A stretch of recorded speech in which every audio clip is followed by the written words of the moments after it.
Hello and welcome to Agents of Nonprofit. My name is Alexander Lapa, but please call me Alex, and I'm here to talk to everyday superheroes helping nonprofits using technology. Today I'm joined by Matthew Dubins. Matthew, welcome to the show. Thank you, Alexander. It's great to be here. So, for those who don't know you very well or who are meeting you for the first time, could you share a bit about who you are and what you do? I got started in this whole data science endeavor really during my undergraduate career when I was in a psychology program. And as part of the psychology program, I was required to take an intro to statistics course. That course ended up being just incredibly formative for me.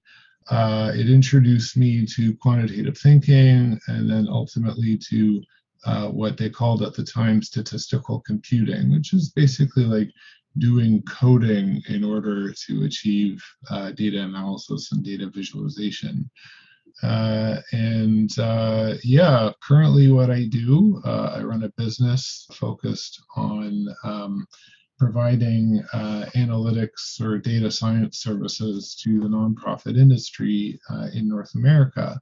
But we'll get to some more detailed info about that soon, I'm sure. Yeah, I'm looking forward to it. So, if you can dig a bit deeper, how did you get started with working with nonprofits? Like, why nonprofits versus any other industry? So it was kind of random. I sort of fell into it, which, as far as I understand, is quite common in the nonprofit industry. I just gotten out of the academic space after finishing my master's degree at University of Toronto.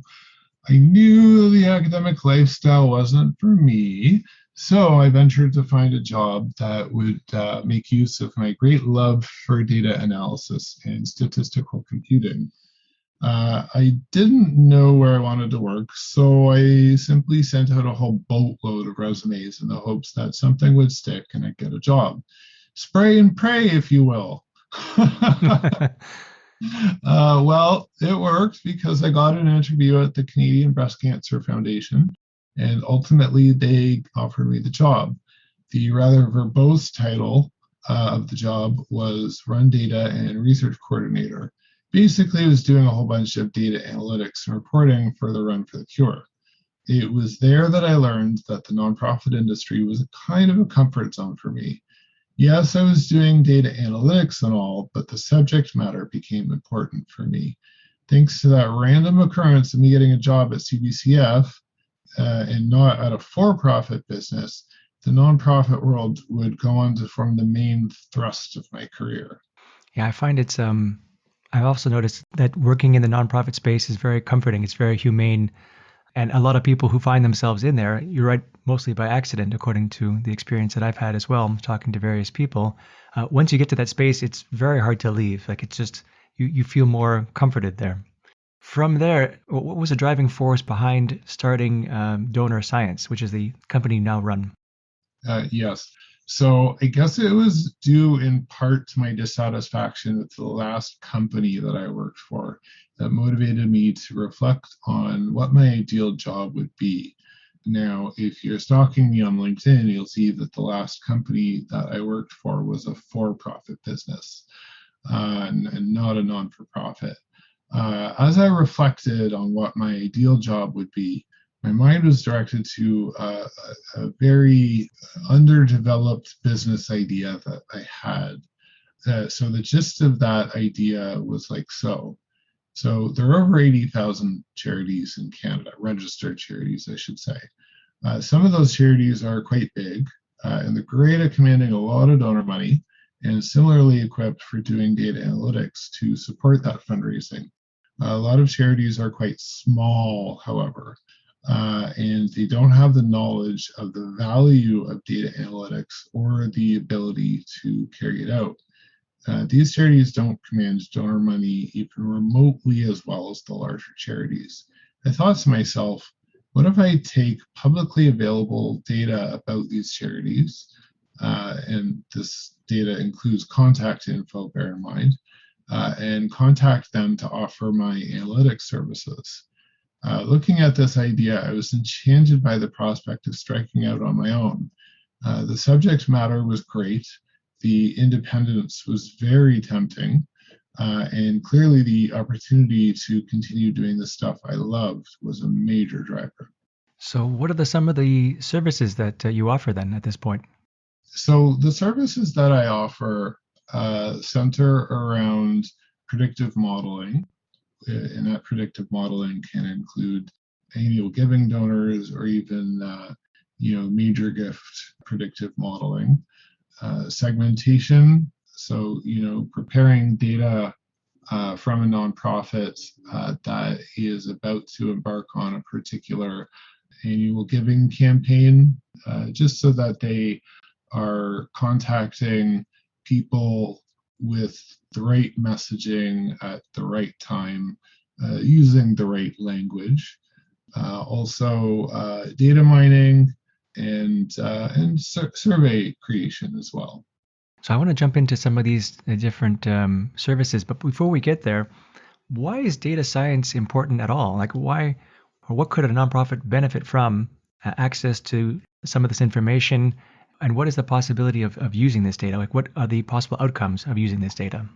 So, I feel like when I think about a lot of the smaller nonprofits, the question isn't really, why is the data science so important, or what are the benefits of the data science for them.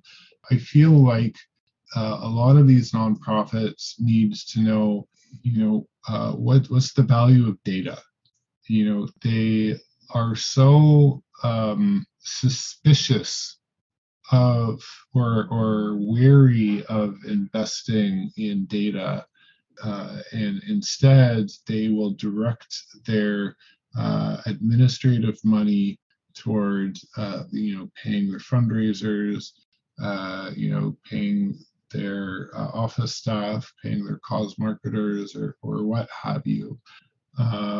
It's a really serious problem that so many of these nonprofits treat data as a luxury that they can't afford. And I've often heard the refrain, "We know our donors." Like, really? Like, you know each of your donors personally, and that knowledge is all you need? Uh, I just I just don't buy it. But they say that, and then that becomes a way of them saying they don't need data to help them. Now, what I really want nonprofits to know about is you can't afford to ignore data. You really don't even care if you're a small nonprofit. You want to run a tight ship, then you need to keep tabs on your fundraising. How much money are you raising each year? How many donors do you have? How many are lapsing? How many are you retaining? How loyal are your donors? How many are giving at various monetary or frequency levels? How's your monthly donor program doing? What campaigns are working at getting a really good response versus what campaigns aren't working. I could really go on and on, but I won't. Data is just such an important ally to the growth of any nonprofit. And you want to ignore it, sure, but ignore it at your own peril. So, when you're talking about data, are you talking about the nonprofit's own data that they collect inadvertently by having donors or volunteers? Are you talking about data that they can access through a third party system or as publicly available data? Or are you talking about kind of combining the two, augmenting their existing data with data that's available in the public? Really, I'm talking about in-house data because, third-party data can definitely be helpful, and I do help a certain number of nonprofits with third-party data, but in-house data is royalty. There's just so much that you can learn about your own charity, and so many opportunities to just really run a tight ship and to learn what's working and what isn't. Who are your loyal donors and who isn't, who are your frequent donors and who isn't, and so forth. And like all of that is contained in your in-house data.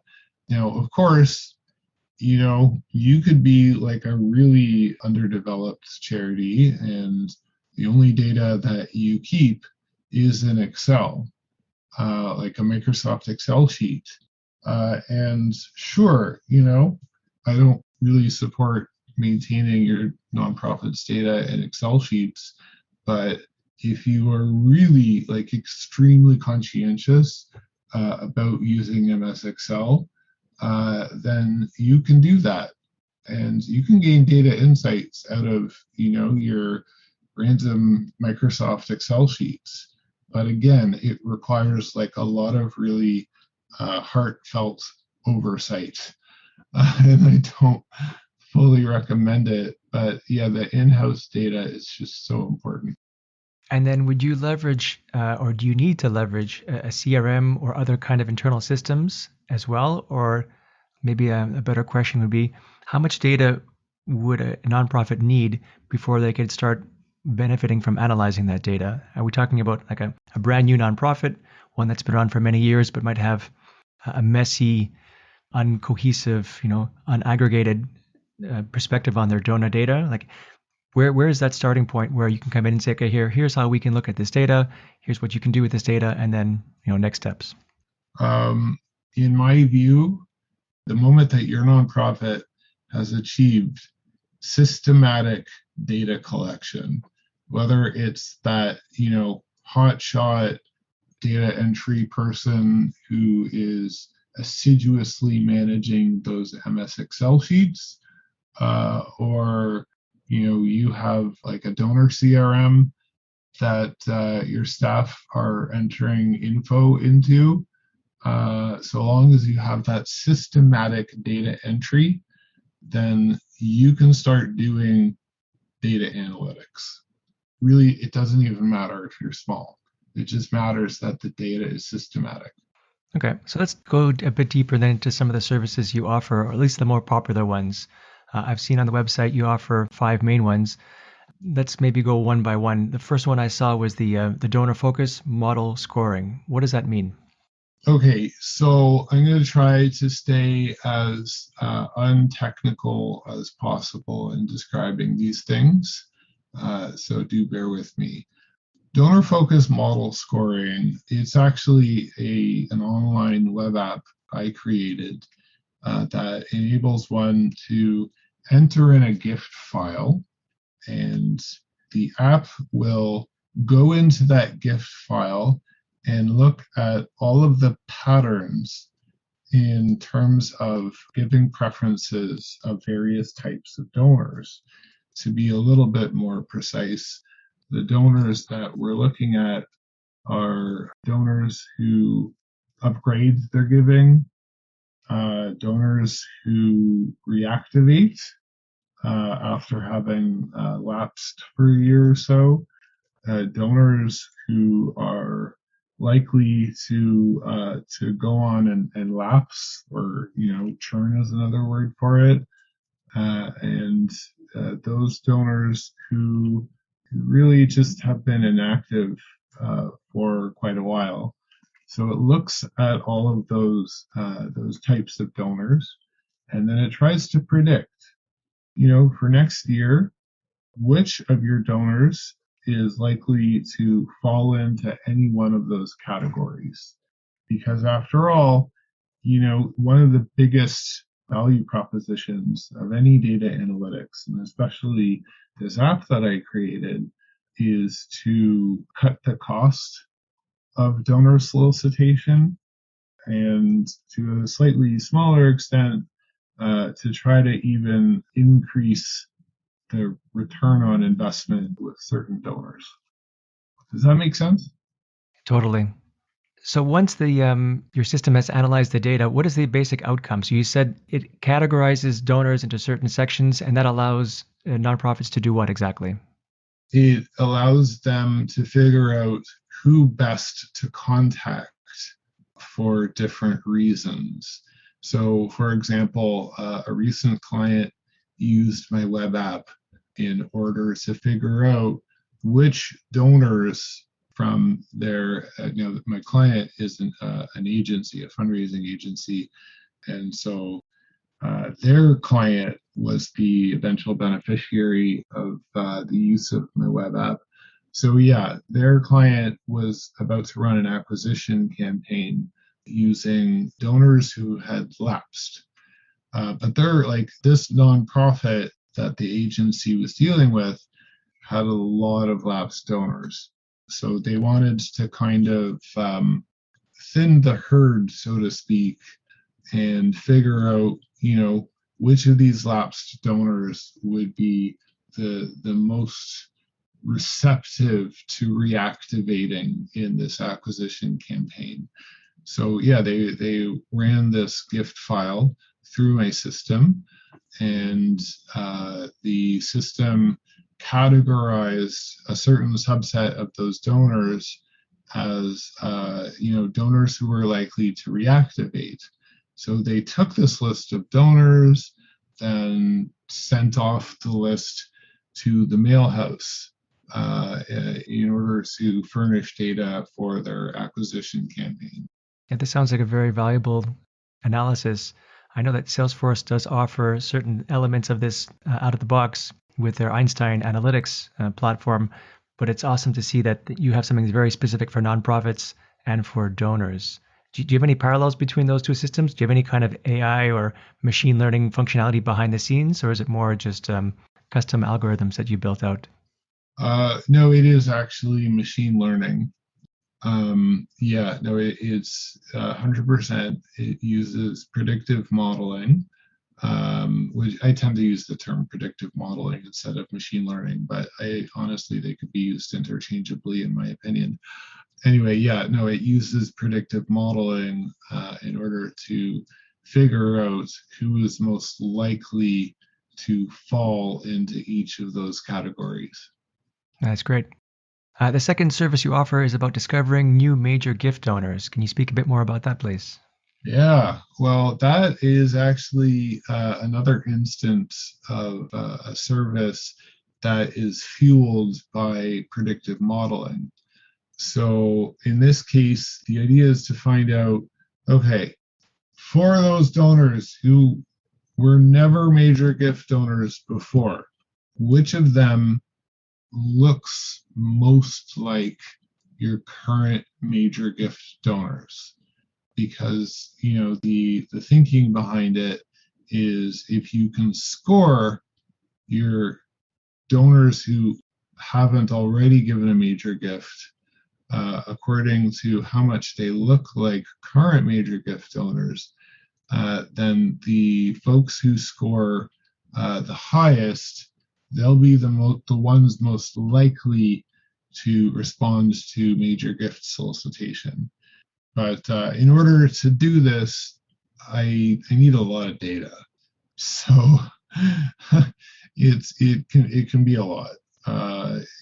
These sorts of major gift models make use of biographical information, potentially membership information, volunteer information, event information, and certainly gift history, and any other kind of qualitative information that the nonprofit stores about that individual. Certainly, like, let's say it's like a disease awareness charity, uh, then knowing the purpose behind why a particular donor has given to the nonprofit can be pretty powerful. So, that person might say, oh, family member was afflicted by this particular disease. And if they have enough of those flags in their system, where, a family member was afflicted or they themselves are afflicted, like that ends up actually being really good info. And anyway, last but not least, it is often helpful to append third-party info about donors wherever possible. And, if you're in Canada, that's going to look something like, an Environics Analytics Wealthscapes append. If you're in America, that's going to look, something like a wealth screening, like from Donor Search, for example. And I find those third-party appends, for the most part, helpful because they give you a kind of an approximate sense of the donor's philanthropic capacity. To what extent can the donor even part with a considerable sum of dollars? And anyway, yeah, putting that all together, you then score the donors on their, how much they look like a major gift donor. And, that could look like gift of 5,000 plus or 10,000 plus or 20,000, whatever. It varies from, one nonprofit to the next. And, I score the database and I tell them like, okay, these are your people. These are who you want to contact. But also, I generate like a lot of donor data insights from these projects because naturally, when you're searching for patterns, you invariably find them. There's patterns like everywhere in the world. For me, it's like being a kid in a candy store finding these patterns. And I always write up, what I found in terms of these donor data insights into like a nicely formatted interactive report. And then, as for next steps, I tell them like, okay, this is what you have to do. You reintegrate the data and then, approach these people who are they have a high likelihood to become major gift donors, and they also have a high capacity. And then they go off and they do what they need to do. And that's, sorry, that was a mouthful, but that's, the whole major donor thing. You mentioned a key element here. You mentioned that it's important or it's good to know the reason why a donor gave. And that's, I think, a key point for most nonprofits is if you can find out the reason why, that can really benefit some of these predictive models. Would you agree? Oh, I 100% would agree. So, if you have any survey data on file, surveys are a great way of bubbling that kind of important, human-centric insight into the awareness of not only the person analyzing the data, but all the decision makers at the nonprofit. You also mentioned that predictive learning or machine learning requires a lot of data, and some nonprofits might not have sufficient data to be able to analyze. And you mentioned going out to get trends and other data. So that is a sense of augmenting the nonprofit's existing data with more public trends. Is that right? So I don't want to leave you or your listeners with a mistaken impression about modeling. You don't need 20,000 donors or 50 or 100,000 plus donors in order to do major gift predictive modeling. When I talk about going to third-party data sources, it's just about finding a different perspective on your donors that isn't already captured in your current database. If you want, you could certainly do a major gift predictive model without the help of an outside source. I just find in most cases it is helpful to get that perspective. There is a elusive chase of trying to find high value or high wealth donors. And you might have a nugget or two in a nonprofit, for example, that's kind of hiding, waiting for the right moment to present themselves. But I also know that there are certain systems out there or applications that you can buy or lean onto to be able to find them and to appeal to them. Do you work with any of those kinds of data, or is it really like you said before, focusing on the nonprofit's current data? I mean, I tend more often than not to focus on a nonprofit's current data. Now, I know there's a well screening company that I work with in the States where they will actually provide you with lists of donors who they have on file from various like public sources of information, and all you have to do is tell them what are the causes that you would hope these donors had given to, and how much money are you hoping the donors have already given? And they'll actually give you the names and contact info of these donors who would be completely new to the organization. But I think the message that I want to leave with you is you have a better chance at convincing donors with whom you already have a relationship with to give you a significant sum of money than you have of convincing someone completely new to give you a lot of money.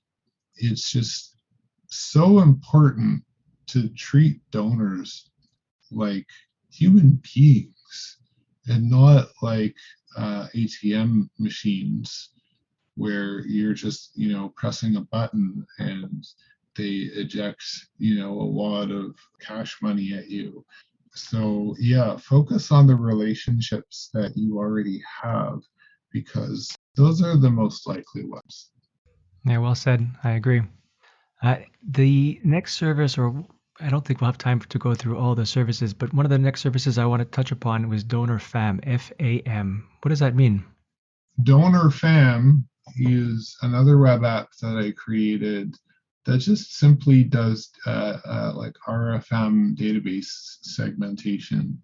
And, it sounds very technical, but at the heart of this kind of segmentation is putting your donors into groups according to how recently they gave to you, the number of gifts in their most recent year of giving, and also the monetary level that they gave at in their most recent year. And that's really all it is. It's just doing like really simple analytics to show you which are your most profitable or loyal or frequent donors. That's it. Up until now, we've been talking a lot about donors. Is your practice mostly focused around donations, or does it manage other trends like volunteering or other types of constituents? Yeah, no, it's really just donors so far. Theoretically, I could work on a project that involves members instead of donors. I've yet to come across such project requirements, however. So there's quite a bit of data out there, either internally to a nonprofit or available. I'm curious to know some of the ethical issues about data science that a nonprofit would need to be aware of. How do you manage within an organization, certain private information, the PII they call it, to making sure that only certain people have access to data, that it's not shared publicly, credit card information, stuff like that. Do you offer any kind of best practices toward the ethical parts of data science? Okay, so I mean, you mentioned about PII. What I do for the most part is to tell nonprofits not to share with me names and street addresses unless obviously the project requirements demand it, which sometimes they actually do. Now, I mean, there's a whole other world of ethical quagmires that nonprofits can get into with their data. And I would actually be remiss if I didn't mention my analytics consultant friend, Meenakshi Das, as you could do like a whole podcast episode on ethical issues in data science based on what I've seen her write about. So then, in terms of AI. We talked about AI, machine learning, predictive learning. This is obviously a relatively new ability to analyze data. I'm curious to know where the trend is going in terms of AI. Like, it's obviously the shiny new toy. There's a lot of things you can do with it. What has been the impact in your perspective in the last few years, and where do you see things going in terms of AI capabilities? Well, it's had a really big impact from my perspective. And it will continue to have a really big impact as it becomes adopted more and more. It's still, in my view, it hasn't been adopted nearly enough. Yes, it has been out for several years, but the nonprofit industry is fairly conservative in the sorts of technology and tools that it adapts. The impact really at the end of the day is all about making your donor solicitations more efficient and more impactful. I mean, there will always be people who are just not going to budge when it comes to their relationship with your nonprofit. Machine learning or AI helps you separate the wheat from the chaff.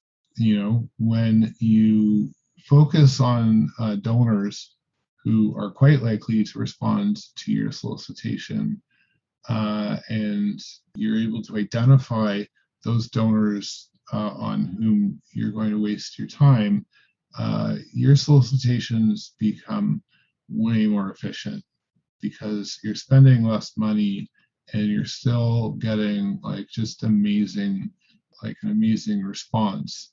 Another thing that I've seen sort of showing up is the use of AI to efficiently formulate these solicitation emails. So using all of the data available of your donors on file, I've seen there's this one particular tool that will formulate the first draft of an email to your donors, and that seems even to be even more of a shinier tool. And yeah, just anything that streamlines the use of machine learning, CRMs that constantly rescore donors as new information comes in about those donors. That might actually come to be more widely adopted. I mean, we're just going to find it occupying more and more of the industry as time goes on. What are some of the limits of data science? I mean, you have all these great tools. You can do so many things, analyzing data to make it a more personalized message. I love the fact that actually there's a possibility of an AI building an email from scratch. That's taking email templating to a whole new level. But what are some of the limits? What are the things that it can't do that, or it shouldn't do? Maybe is a better question. Okay, in terms, I like the question of what shouldn't it do. AI or machine learning should not take the place of well thought out human donor relations. It just, I think if you remove the human element and the donor feels as though they're just on some sort of a conveyor belt, then it's going to fall flat. A nonprofit needs a lot of the human touch in their relations with their donors.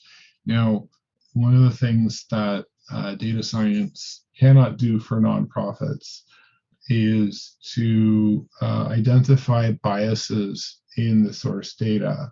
So, who is being systematically ignored? Who is, in fact, underprivileged, or what data isn't being collected about the individuals in your nonprofit. because after all, if your database doesn't track certain kinds of information about your donors, the data science techniques aren't going to be able to tell you anything about the biases that are inherent in what was collected about donors. Since you like analyzing trends, from your perspective, how has COVID had an impact towards nonprofits?